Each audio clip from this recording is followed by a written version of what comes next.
찬란한 것, 어슴푸레하게 밝은 것, 그늘진 것. 안경을 쓰지 않은 채 그 몇 가지의 표현으로 바꿀 수 없는 미세한 조도의 차이를 느끼며 사흘째 천장을 바라보고 있어. 이해할 수가 없어. 네가 죽었는데 모든 것이 나에게서 떨어져 나갔다고 느낀다.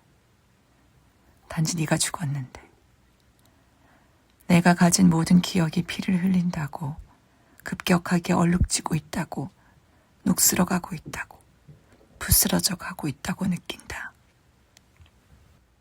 넌 철학을 하기엔 너무 문학적이야 라고 너는 이따금 나에게 충고했지. 네가 사유를 통해 다다르고자 하는 곳은 일종의 문학적 고양 상태일 뿐이지 않니? 라고. 너와 밤늦도록 이어갔던 논쟁들을 기억해. 논쟁이 완전히 끝난 뒤 문득 텅 빈 벽이나 어두운 색 커튼으로 주위를 돌릴 때 마치 그때까지 우리를 기다리고 있었던 것처럼 느껴지던 깨끗한 침묵도. 그 시절에 넌 깨부술 수 없는 적이었지. 내가 던진 모든 질문들을 너는 명쾌하게 풀어갔지만 네가 던진 질문들에 난 늘 길을 잃고 말았지. 틀렸어 라고 너는 말하곤 했어. 미안하지만 지금 네 말은 틀렸어 라고. 긴 논쟁이 마무리 지어질 때쯤이면 덧붙여 말했지. 아무래도 넌 문학을 하는 게 좋겠어. 그렇게 넌 까다로운 친구, 지독히 까다로운 동갑내기 스승이었지. 그 스승이 나에게 충고했던 것이 아마도 옳으리라는 것을 짐작하고는 있었지만 나는 그렇게 할 수가 없었어. 문학 텍스트를 읽는 시간은 견딜 수가 없었어. 감각과 이미지, 감정과 사유가 허술하게 서로서로의 손에 깍지를 낀 채 흔들리는 그 세계. 결코 신뢰하고 싶지 않았어. 하지만 나는 어김없이 그 세계의 것들에 매혹되었지.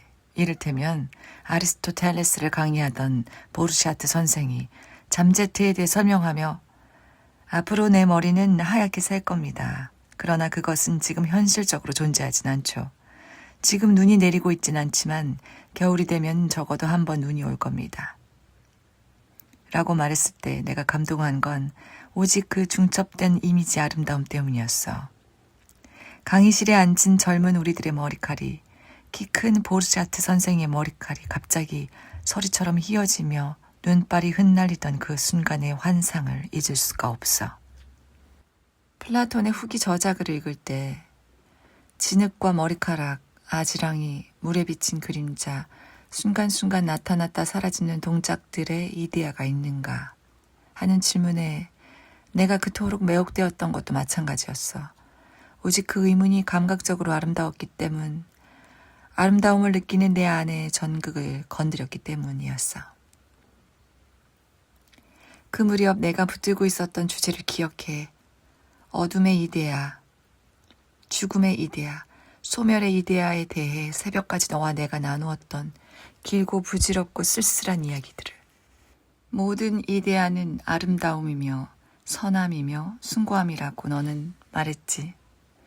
마치 자신보다 어린 학생을 설득하려는 듯 차분하고 슬프게. 그럴 수밖에 없지 않겠니? 그러니 바로 그렇기 때문에 모든 이데아는 좋음의 이데아와 관계 맺을 수밖에 없는 것 아니겠니? 서울과 베네치아와 프랑크푸르트와 마인츠의 광장들이 같은 하루에 모두 존재하는 것과 같이. 고개를 흔들면서 너는 나에게 물었지. 하지만 말이야, 만일 소멸의 이데아가 존재한다고 가정한다면 말이야. 그건 깨끗하고 선하고 숭고한 소멸 아닐까? 그러니까 소멸하는 진눈깨비의 이데아는 깨끗하게, 아름답게, 완전하게 어떤 흔적도 없이 사라지는 진눈깨비 아닐까? 너는 고개를 저었지. 이것 봐. 죽음과 소멸은 처음부터 이데아와 방향이 다른 거야. 녹아서 진창이 되는 진눈깨비는 처음부터 이데아를 가질 수 없는 거야. 네 말을 듣는 순간 덧없는 전 세계가 빛을 잃었지. 그러나 영원히 녹지 않은 채 흩날리는 진눈깨비, 영원히 바닥으로 내려앉지 않는 진눈깨비의 세계는 여전히 어두운 환영처럼 내 눈앞에서 펼쳐져 있었어. 이것 봐. 라고 너는 다시 달래듯 말했어. 어둠에는 이데아가 없어.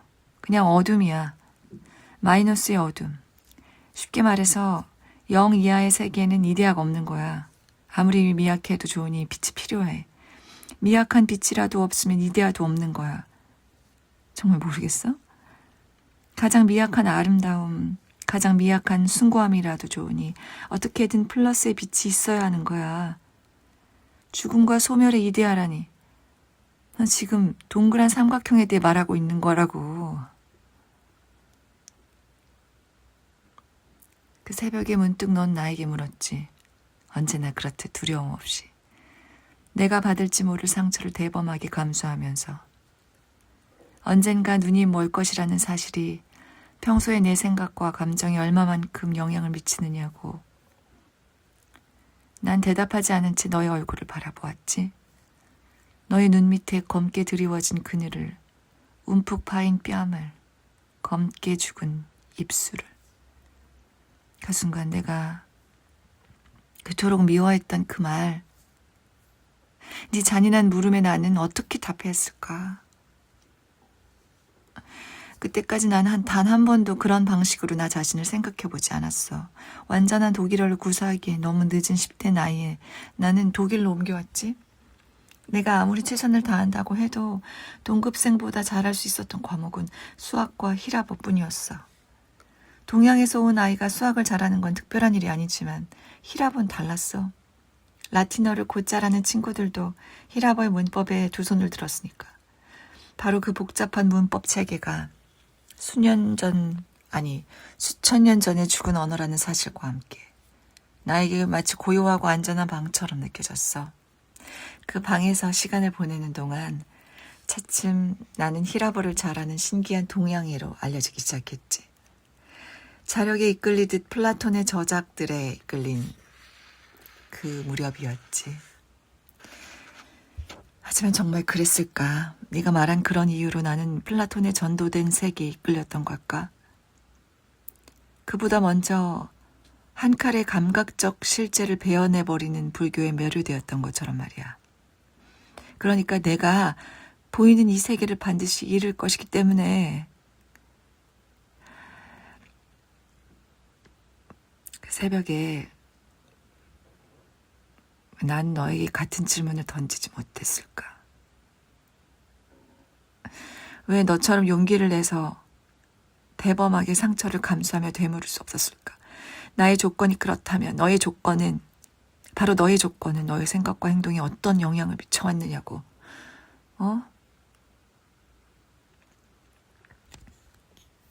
너와 함께 내가 보낸 그 긴 시간 동안 그 어떤 질문과 대답, 어떤 인용과 암시와 논중보다 절실하게 너에게 건네고 싶었던 말은 어쩌면 정작 이런 것이었는지도 모르겠어. 우리가 가진 가장 약하고 연하고 쓸쓸한 것, 바로 우리의 생명을 언젠가 물질의 세계에 반납할 때 어떤 대가도 우리에게 돌아오지 않을 거라고. 언젠가 그 순간이 나에게 찾아올 때 내가 이끌고 온 모든 경험의 기억을 난 결코 아름다웠다고만은 기억할 수 없을 것 같다고. 그렇게 남루한 맥락에서 난 플라톤을 이해한다고 믿는 것이라고. 그 역시 아름다운 것이 없다는 것을 알고 있었던 거라고. 완전한 것은 영원히 없다는 사실을 적어도 이 세상에는. 그 시절 내가 꿈꿨던 상들이 유난히 선명하게 떠오르는 순간이 있어. 아직 식지 않은 늦가을의 흙에 닿자마자 녹아버리는 눈송이들, 어질머리나게 피어오르는 이른 봄의 아지랑이, 고요하고 희미한 그 기척들, 믿어본 적 없는 신의 파편들, 태어나지도 소멸하지도 않는 이데아. 모든 존재 뒤편에 물 위에 환한 그림자처럼 떠올라 있는, 모든 존재가 수천의 눈부신 꽃으로 피어나 세계를 쌓아안고 있는 16살의 내가 온 힘으로 붙들었던 화엄. 안경을 벗은 채 이 침대에 누워 모호하게 흰 저 허공을 올려다보면서 그 세계를 생각하고 있어. 눈을 부릅뜨고 그걸 들여다보고 있어. 하지만 그 시절에 너를 사로잡은 건 그런 것들이 아니었지. 물리적 실제와 시간, 무에서 뜨겁게 폭발하며 태어난 세계, 전진하기 전에 영원히 서성이고 있었던 시간의 씨앗. 그래, 시간. 보르헤스가 자신을 태우는 불이라고 불렀던 거. 그 수수께끼를 한순간 쏘아져 영원히 날아가는 화살을, 그 안에서 불붙은 채 소멸에 맞서는 생명을 넌 맨손으로 만지고 싶어 했지. 마침내 더 학교를 견디지 못하고 뛰쳐나갔지. 영원히 다시 학생 따위는 되지 않겠다고 나에게, 네 지친 엄마에게 맹세했지. 코와 입술과 혀에 피어싱을 했던 이 친구들을 기억해. 그중 유난히 눈이 슬퍼 보였던 한 친구도. 볼륨을 높일수록 가슴을 찢게 서글프던 그들의 음악을 기억해. 넌 나에게 말했지. 병실의 벤젠 냄새 속에서 성장한 사람이 아니라면 누구도 자신을 이해할 수 없을 거라고. 아름다움은 오직 강렬한 것, 생생한 힘이어야 한다고. 삶이란 게 결코 견디는 일이 되어서는 안 된다고. 여기가 아닌 다른 세계를 꿈꾸는 건 죄악이라고. 그러니까 너에게 아름다운 건 붐비는 거리였지. 햇빛이 끌어넘치는 트램 정류장이었지.